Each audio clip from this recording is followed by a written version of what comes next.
Баршаңызға сәлем достар. Бүгін сіздермен осындай өте жұмсақ болып бір жасағаннан шығатын бауырсақтың рецептімен бөлісемін.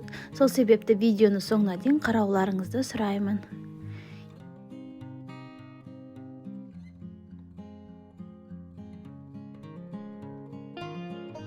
Ең алдымен жылы суымызды, одан кейін жылы сүтімізді құямыз ыдысымызға.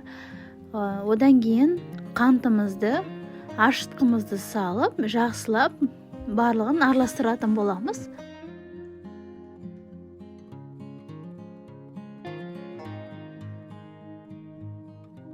Міне енді тұзымызды, одан кейін сары майымызды салып, менде бөлме температурасы болғандықтан мен оны ерітпедім.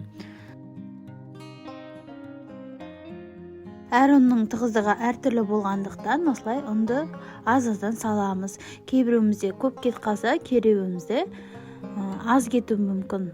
Сондықтан асықпай саламыз ұнымызды.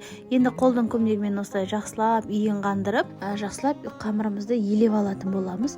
Елеп болған қамырымызды ыдысымызға салып, үстіне салафанмен жауып, жылы орамалмен жауып, бөлме температурасына қоямыз.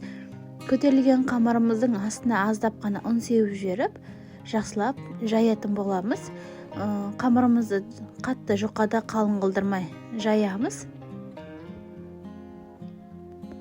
Дөңгелектеп біркелкі қылып жаямыз. Жайып алған қамырымызды осындай стаканмен немесе кескіш дөңгелек формамен кесіп аламыз. Кесіп алған бауырсақтарымызды орамалдың үстіне немесе мен секілді силиконовый ковриктің үстіне осылай дізіп, үстіне орамалмен 10-15 минутқа тынғанша қойып қоямыз. Қызып тұрған майымызға екі жағын аударып, асықпай пісіріп алатын боламыз.